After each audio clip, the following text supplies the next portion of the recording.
Sambahin niyo ang Diyos, bituing nagniningning. Sambahin niyo ang Diyos, dagat, bundok, halaman at hayop. Purihin niyo ang Diyos. Purihin ang Diyos, kayong gawa niya, umawit ng bagong kanta. Purihin ang Diyos, kayong anghel niya, hipanin niyo ang trumpeta.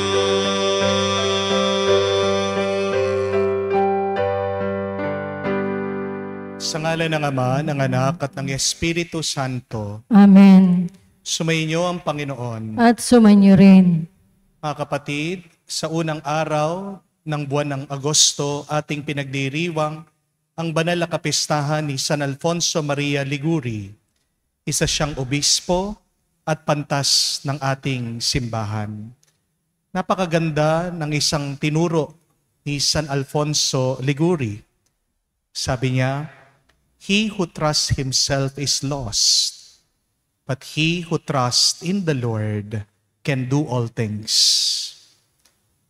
Tayo ba ay talagang nagtitiwala at nananalig sa Diyos? Lalong-lalo na pag tayo ay dumadaan sa problema. Huwag nating kalimutang sumampalataya sa Kanya. Dahil sa ating pananampalataya, makakayanan natin ang lahat, malalampasan natin anuman ang problema ng buhay na ito. Lalong-lalo na pag tayo ay pumipili at nagdedesisyon sa buhay. Kung tayo man ay nahihirapan sa pag-iisip, ano ba ang mabuti at tamang gawin? Umpisan muna natin magbalik sa ating pananalig sa Diyos.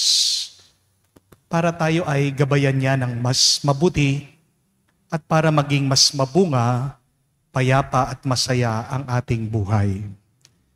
Sa mga pagkakataon na wala tayong ibang pinaniwalaan kung hindi ang ating mga sarili, sa mga pagkakataon na tayo ay nanghina sa ating pananalig sa Diyos, hingin natin muli ang Kanyang awa para tayo ay makitang karapat-dapat makatanggap sa mga banal na misteryo.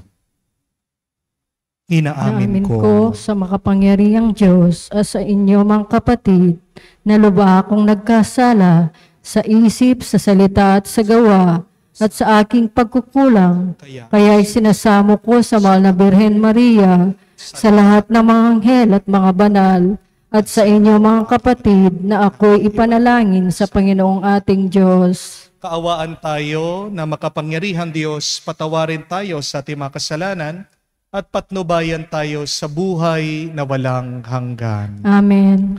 Panginoon, kaawaan mo kami. Panginoon, kaawaan mo kami. Kristo, kaawaan mo kami. Kristo, kaawaan mo kami. Panginoon, kaawaan mo kami. Panginoon, kaawaan mo kami. Manalangin tayo.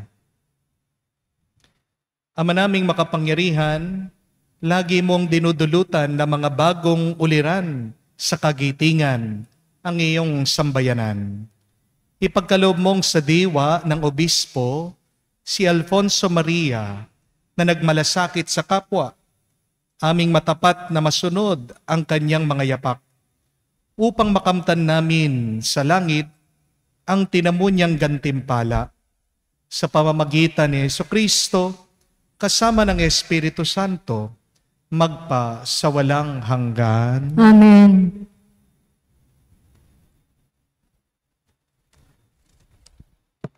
Pagbasa mula sa aklat ni Propeta Jeremias. Sinabi sa akin ng Panginoon, magpunta ka sa bahay ng magpapalayok at may ipahahayag ako sa iyo. Nagpunta naman ako, dinatnan ko ang magpapalayok sa kanyang gawaan. Nakita ko kapag ang ginagawa niyang sisidlan ay nasira, minamasan niya uli ang luwad at inuugisan ng panibago. Pagkatapos, sinabi sa akin ng Panginoon, Hindi ko pa ba magagawa sa bayan ang ginawa ng magpapalayok sa luwad na iyon? Kayo'y nasa mga kamay ko, tulad ng luwad sa kamay ng magpapalayok. Akong Panginoon ang may sabi nito, ang salita ng Diyos. Salamat sa Diyos. Mapalad ang kinukupkop ng poong Diyos ni Jacob. Mapalad ang kinukupkop ng poong Diyos ni Jacob. O kaluluwa ko, ang Diyos papurihan. Pupurihin siya't aking aawitan. Aking aawitan habang ako'y buhay. Mapalad ang kinukupkop ng poong Diyos ni Jacob. Sa mga panguloy, huwag kang magpapahawak. Kahit na kanino, di makapagligtas. Kung sila'y mamamatay, balik sa alabok. Ang anong mamang balangkas nila'y natatapos. Mapalad ang kinukupkop ng poong Diyos ni Jacob. Mapalad ang tao ng kanyang Diyos, na laging katulong ay Diyos ni Jacob. Sa Diyos ng Panginoon, umasang lubos. Sa Diyos na lumikha niyang kalangitan, ng lupa at dagat, at lahat ng bagay. Mapalad ang kinukupkop ng poong Diyos ni Jacob.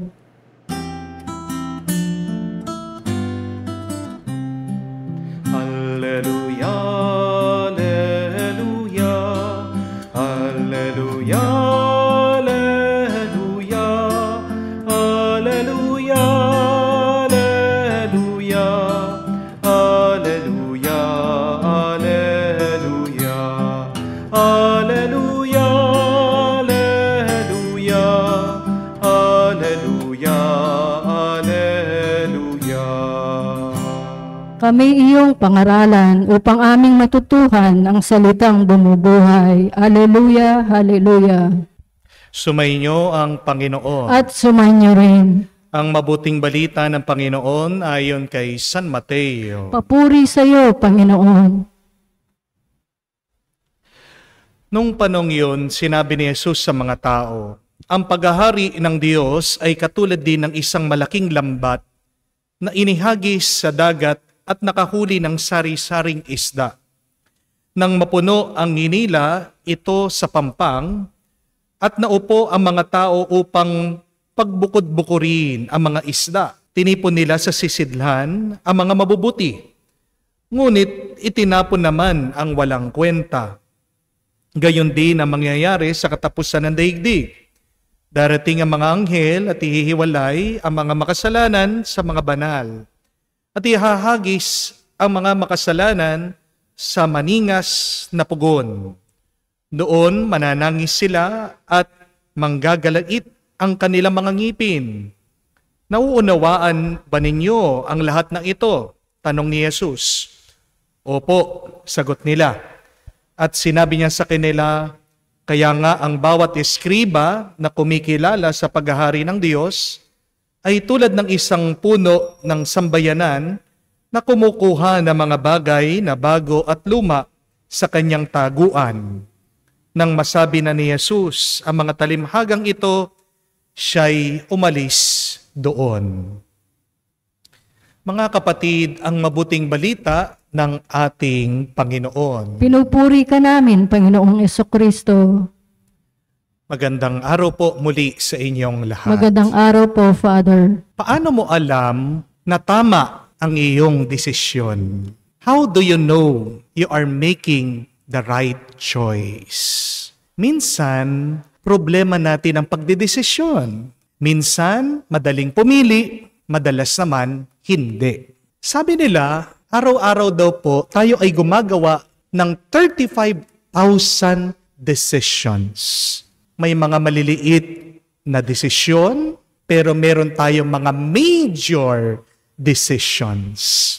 Yung mga tanong na, mag-aaral ka ba o matutulog na lang? Kakain ka o mag-e-exercise?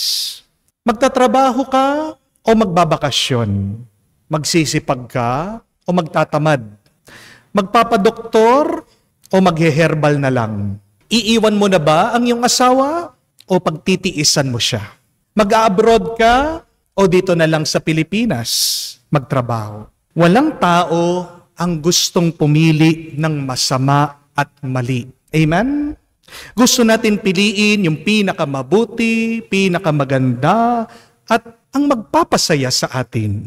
Alam din po natin na anuman ang ating piliin, may epekto, may bunga. Ang kasabihan nga ay that our life now is a reflection, and if we want the best in our life, we should make the best decisions. Huwag niyo po sisisihin ang ibang tao pag masama ang buhay niyo.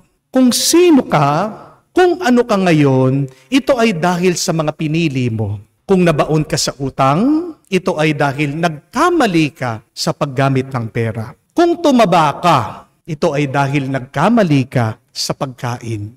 Kung may nakaaway ka, baka nagkamali ka, pumatol ka sa kanya. Kung gusto po natin na magkaroon tayo ng magandang kinabukasan, kailangan mag-ingat tayo sa ating pagdedesisyon. Kahit ang pagpasok po natin sa langit ay nakadepende din po sa ating mga pinipili araw-araw. Kahit na ang pagsakop ng kaharian ng Diyos sa atin ay nag-uugat sa ating mga desisyon. Tandaan niyo po, nobody enters heaven by accident. Kaya nga po, sabi ng ating Panginoong Hesukristo, dito sa kanyang turo sa talimhaga, the kingdom of heaven is like a net thrown into the sea, and it collects fishes of every kind. The good is kept, and the useless and the bad ones are thrown away. Ang Diyos daw ay mangingisda. At sino ang isda? Tayo. Ang tanong, mabuti ka bang isda o isda kang bilasa? Tingnan nyo nga po yung mga katabi nyo. Ano yung klaseng isdang yan? Sariwa o bilasa? Ang tanong, bakit ba nagiging bilasa o masama ang tao? Ito po ay dahil sa mga pinipili niyang masama araw-araw. Wala naman pong tao ang aksidenteng nagkakasala. Amen? Lahat ng kasalanan na ginagawa natin, pinili natin yan. Dinesisyonan natin yan. At kung ano ang iyong pinili, nagiging tayo. As the saying goes, you are what you choose. Remember that. Mga kapatid, tinuturuan po tayo ng Panginoon sa kanyang talimhaga. Kung magpapatuloy tayo sa pagpili ng masama, hindi tayo mapipili na makapasok sa kalangitan, sa kanyang kaharian. Kaya nga po, ang magandang tanong, paano ba pumili ng mas tama?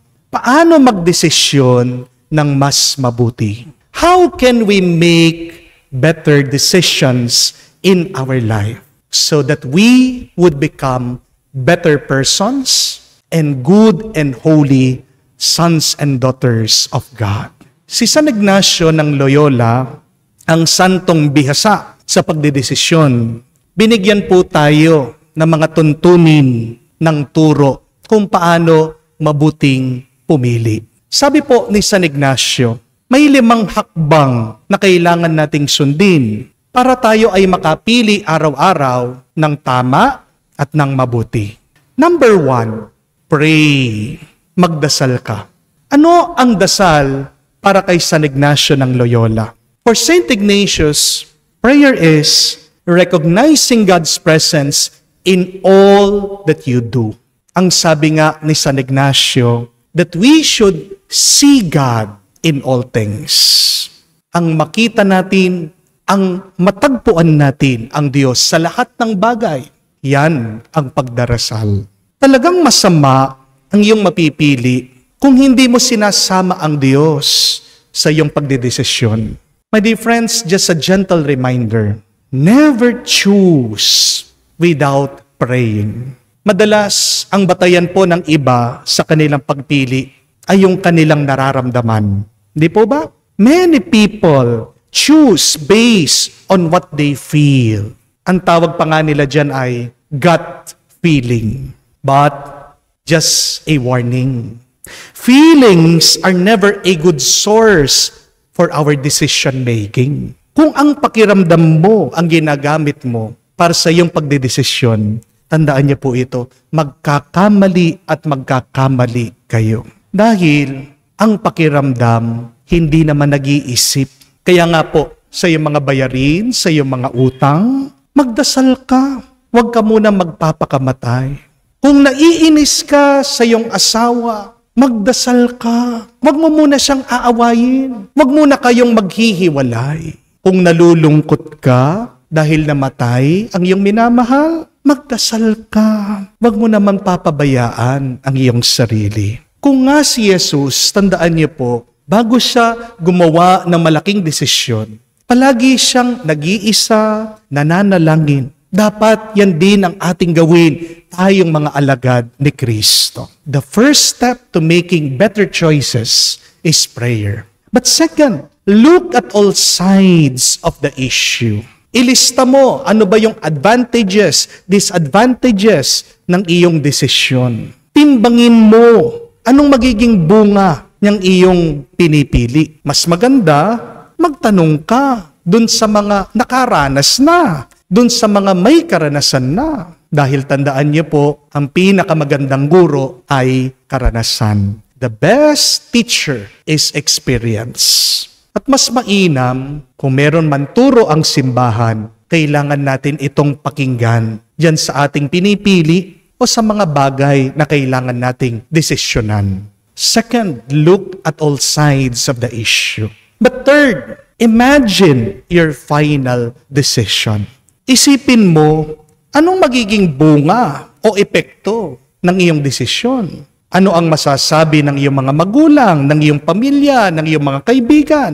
Huwag niyo pong sasabihin na wala kayong pakialam sa kung anong sasabihin ng ibang tao. Dahil tandaan niyo po, nakatira tayo dito sa mundo. Ang ating mga desisyon, makakaapekto at makakaapekto yan sa iba. Tandaan niyo po that nobody is an island. Kaya nga, kung hindi ka komportable o hindi ka payapa sa iyong desisyon, ibig sabihin, hindi magandang desisyon yan.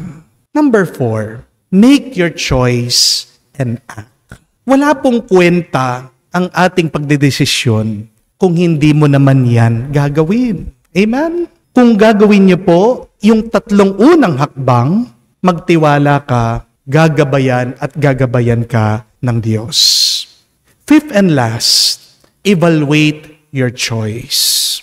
Pagkatapos siya pong pumili, kailangan suriin mo anong nangyari sa iyong pagdedesisyon. Paano po natin masasabi na naging mabuti ang ating desisyon? 3 tanda po. Una, pagpayapa ang nararamdaman mo.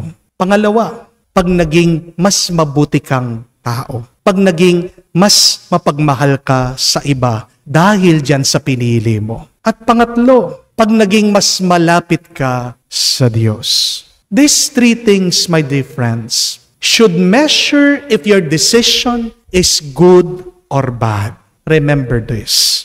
First, if you experience peace. Second, if you become a good and loving person. And third, if it help you to become closer to God. If it help you to worship God. Kung hindi ka payapa, kung nagiging mas masama kang tao, at kung nilalayo ka niyan sa Diyos, mga kapatid, sa susunod, huwag mo nang gagawin. Huwag mo nang pipiliin. Amen? Mga kapatid, masasakop lang po tayo ng kaharian ng Diyos kung magiging mabuti ang ating pagkatao. Kahit naman po sa ang bayan, kahit naman po sa ang bansa. Di po ba? Kailangan pa rin nung nakatira ng ID o birth certificate para masabi mo na siya ay mamamayan nung bayan o bansang yon. At ano po ba yung ID natin? Ano ba yung birth certificate natin para masabi natin na tayo ay mga mamamayan ng langit, ng kaharian ng Diyos? Ang ating mabuting pagkatao na nakaugat sa ating pananampalataya sa Diyos. Do you want to be recognized as a part of God's kingdom? Then you should have a good character. And that good character is rooted in a faith in God, in Jesus, His Son. At paano po natin gagawing mas mabuti ang ating pagkatao? Nagdidepende yan sa pinipili natin araw-araw. Because remember, you are what you choose. Naway magamit po natin itong turo ni San Ignacio ng Loyola para tayo ay makapili ng mabuti araw-araw. Huwag nating kalimutan magdasal, tignan natin anong magiging bunga ng ating pipiliin, timbangin natin ang magiging resulta at epekto ng ating mga desisyon. Pumili ka, magpatulong sa Diyos. At kahuli-hulihan, suriin natin palagi ang ating mga pinili. Opo, napakahirap pumili. Ang daming kailangan. Pero tandaan niyo po, bakit mahirap ang pagpili? Kasi mahalagang bagay ang pinipili natin. Langit ang pinag-uusapan. Hindi lang basta-basta ang langit.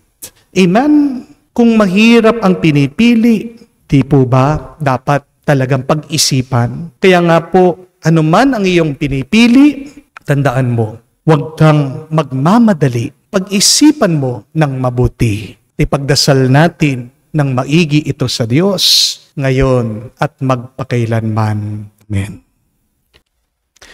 Mga kapatid, alay natin sa Diyos ang ating mga dasal at panalangin, ating sabihin at itugon. Panginoon, dinggin mo kami. Panginoon, dinggin mo kami. Ang simbahan naway huwag tumigil sa pagpapahayag ng Ebanghelyo sa lahat ng tao. Dako, wika at kultura, manalangin tayo sa Panginoon. Panginoon, dinggin mo kami. Ang mga tao naway huwag manatiling sarado sa nakaugaliang kultura, bagkus mapayaman nila ang isa't isa sa kanilang pananampalataya kay Kristo. Manalangin tayo sa Panginoon. Panginoon, dinggin mo kami. Ang mga walang-wala na sa mundong ito, naway maging mga tagapagmana ng kayamanan ng kaharian ni Kristo. Manalangin tayo sa Panginoon. Panginoon, dinggin mo kami. Sa katahimikan po ng ating puso, manggitin din natin sa Diyos ang ating mga personal na pangangailangan.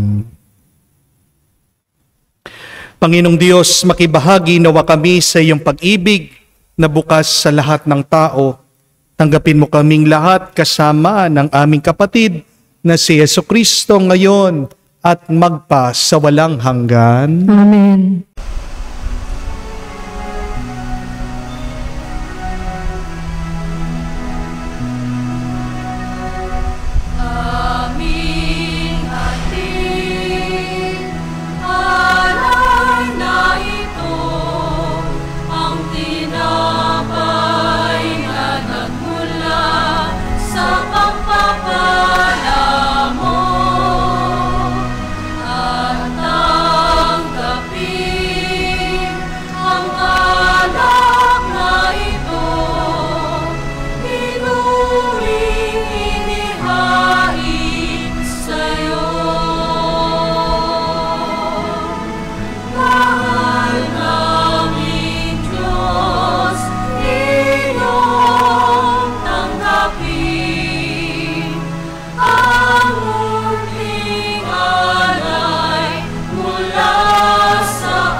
Manalangin kayo mga kapatid para ang ating mga paghahain ay kalugdan ng Diyos amang makapangyarihan. Tanggapin nawa ng Panginoon itong paghahain sa iyong mga kamay, sa kapurihan niya at karangalan at sa ating kapakinabangan at sa buong sambayanan niyang banal.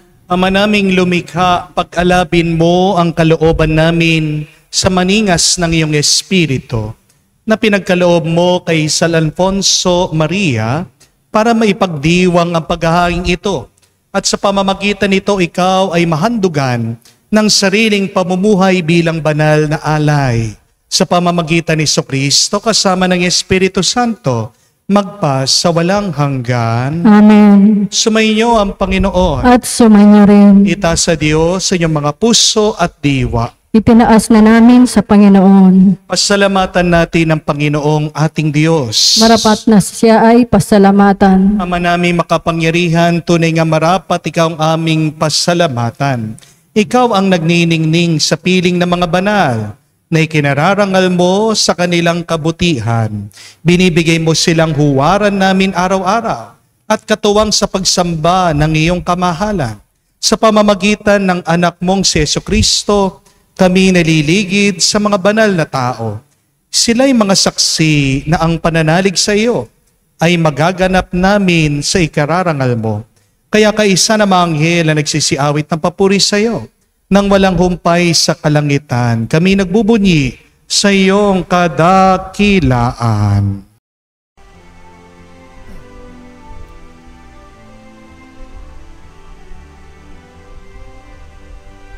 Santo, Santo, Santo, Panginoong Diyos ng mga hukbo, napupuno ang langit at lupa ng kadakilaan mo.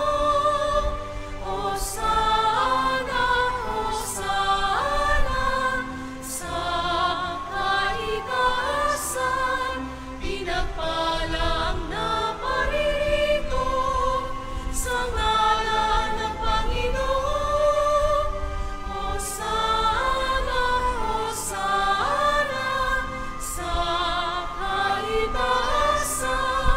Hosana, Hosana, sa kaitaasan.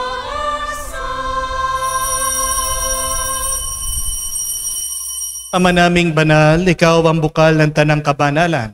Kaya't sa pamagitan ng iyong Espiritu, gawin mong banal ang mga kaloob na ito upang para sa amin maging katawan at dugo ng aming Panginoong Heso Kristo. Bago niya pinagtiis ang kusang loob na maging handog, hinawakan niyang tinapay, pinasalamatan kanya, pinaghati-hati niya iyon, inabot sa kanya malagad at sinabi, "Tanggapin ninyong lahat ito at kanin. Ito ang aking katawan na ihahandog para sa inyo."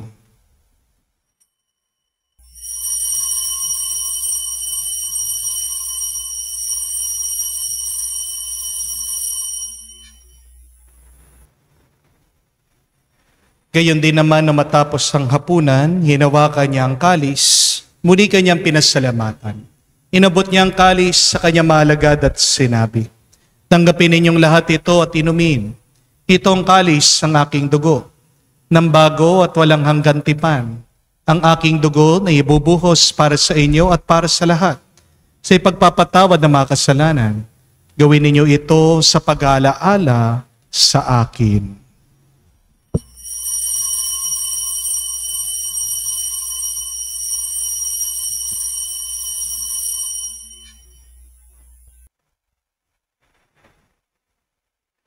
Ang misteryo ng pananampalataya. Aming ipinahayag na namatay ang iyong anak, nabuhay bilang Mesiyas at magbabalik sa wakas para mahayag sa lahat. Ama, ginagawa namin ngayon ang pag-alaala sa pagkamatay, muling pagkabuhay ng iyong anak. Kaya tinialay namin sa iyong tinapay nagbibigay buhay at ang kalis sa nagkakalob ng kaligtasan. Kami nagpapasalamat dahil kami iyong minarapat na tumayo sa harap mo para maglingkod sa iyo. Sinasamo namin kami magsalo-salo sa katawan at dugo ni Kristo ay mabuklod sa pagkakaisa sa pamamagitan ng Espiritu Santo. Ama, lingapin mong iyong simbahan, laganap sa buong daigdig. Puspusin mo kami sa pag-ibig. Kaysa ni Francesco ang aming Papa, Florentino aming Arsobispo, at ng Tanang Kaparian. Alalahanin mo rin aming mga kapatid na nahimlay may pag-asang muling mabubuhay. Gayon din lahat ng mga pumanaw, kawan mo't sila't patuloyin sa iyong kaliwanagan. Kawan mo't pagindapatin kaming lahat makasalo sa iyong buhay na walang wakas. Kaysa na mahal na Birhen Maria, Ina ng Diyos, kaysa na mga apostol at lahat ng mga banal na namuhay dito sa daigdig na kalugod-lugod sa iyo, may pagdiwang nawa namin ang pagpupuri sa ikararangal mo sa pamamagitan ng iyong anak, aming Panginoong Hesu Kristo. Sa pamamagitan ni Kristo, kasama niya at sa Kanya, ang lahat ng parangal at papuri ay sa iyo, Diyos Ama, makapangyarihan, kasama ng Espiritu Santo, magpasawalang hanggan. Amen, amen, amen. Sa nakakagaling na utos sa turo ni Jesus, Panginoon natin at Diyos, ipahayag natin ng lakas loob.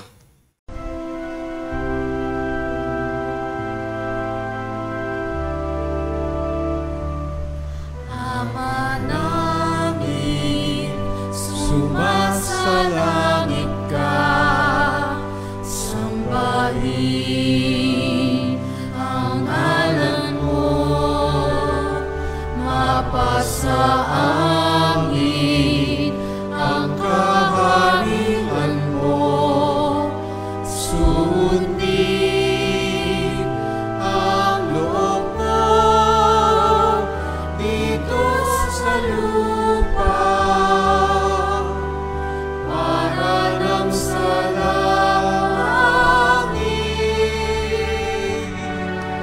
Bigyan mo kami ngayon ng aming kakanin sa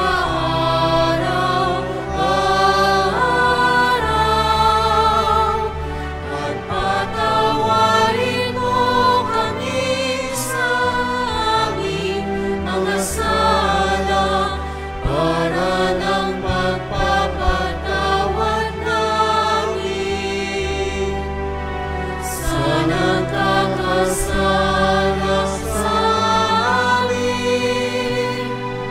At huwag mo kaming ipahintulot sa tukso, at iadya mo kami sa lahat ng masama. Hinihiling namin kami adya sa lahat ng masama, pagkalooban ng kapayapaan araw-araw, ligtas sa kasalanan at ilayo sa lahat ng kapamakan, samantalang aming pinanabikan ang dakilang araw na pagpapahayag ng tagapagligtas naming si Hesu Kristo. Sapagkat iyo ang kaharian at ang kapangyarihan at ang kapurihan magpakailanman. Amen. Panginoong Hesu Kristo, sinabi mo sa iyong mga apostol, kapayapaan ang iniiwan ko sa inyo, ang aking kapayapaan binibigay ko sa inyo. Tunghayan mo ang aming pananampalataya, huwag ang aming pagkakasala. Pagkalooban mo kami ng kapayapaan at pagkakaisa ayon sa iyong kalooban, kasama ng Espiritu Santo magpa sa walang hanggan. Amen. Ang kapayapaan ng Panginoon ay laging sumainyo. At sumainyo rin. Magbigayan po tayo ng kapayapaan sa bawat isa. Peace with you po. Kapayapaan Peace be po with you sa po. inyong lahat. Kordero ng Diyos na nag-aalis ng mga kasalanan ng sanlibutan, maawa ka sa amin. Maawa ka sa amin. Kordero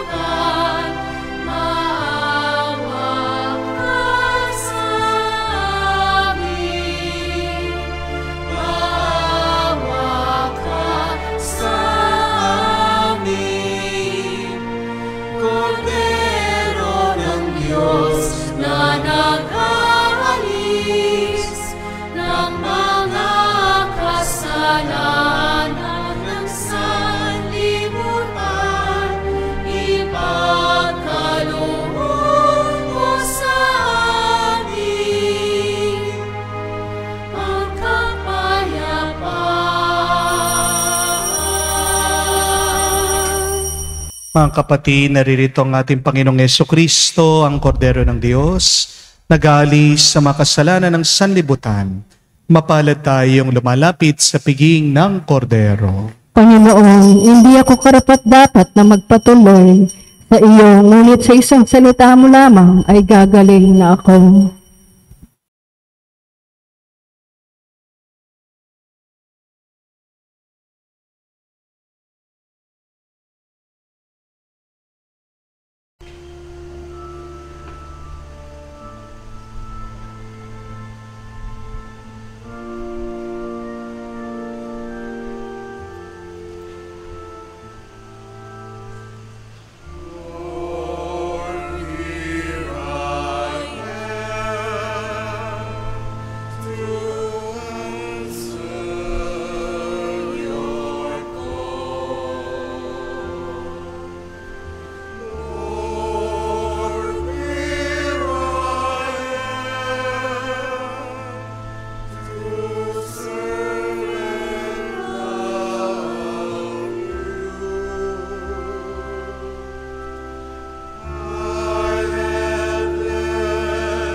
Ama namin mapagmahal, binigyan mo ng pagkakataon si San Alfonso Maria para matapat na gumanap at maglahad ng paghahain ng pakikinabang.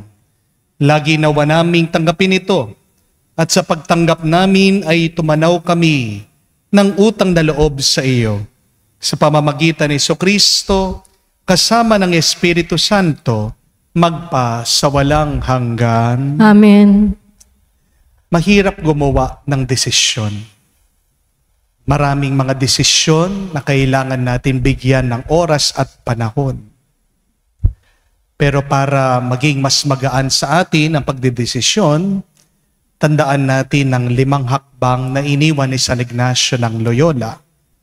Una, ang magdasal. Pangalawa, ang tingnan ang magiging bunga ng ating pagpili. Pangatlo, timbangin natin ang magiging resulta ng ating mga desisyon. Pang-apat, ang pumili at magpagabay sa Diyos. At panglima, ang palaging suriin ang ating mga desisyon araw-araw. Pero meron pang pang-anim. Ano po yun? Ang magdasal tayo at bigyan tayo ng Diyos ng espiritu ng karunungan. Pray for the discernment of spirits. Si Haring Solomon ay humiling din sa Diyos. Hindi pera, hindi kapangyarihan, hindi mahabang buhay, kundi ang karunungan ng puso. A discerning heart, wisdom. Para makapili tayo ng mabuti araw-araw, kailangan nasa atin ang espiritu ng karunungan, a discerning spirit. At ang espiritong ito ay isang regalo. It is a gift. Kaya naman po hindi po lahat ay marunong pumili. Hindi po ba? Kaya naman po hindi po lahat tama ang pinipili. Kaya naman karamihan nagkakamali. Kasi wala sila nito ng espiritu ng karunungan. Kaya para po sa ating assignment ngayong araw, Pray for that spirit of discernment. Naway, pag meron kayong pipiliin na napakahalaga, magdedesisyon kayo ng isang bagay sa inyong buhay, bago ang lahat, hingin niyo muna ang Espiritu ng Diyos para magkaroon ng magandang bunga ang inyong pagpili at desisyon. Amen? Sumayin niyo ang Panginoon. At sumainyo rin. At kayo ay basbasan ng Diyos makapangyarihan sa lahat sa ngalan ng Ama, ng Anak, ng Espiritu Santo. Amen. Ang ating misa ay natapos na. Humayo kayo sa kapayapaan ni Kristo. Salamat sa Diyos.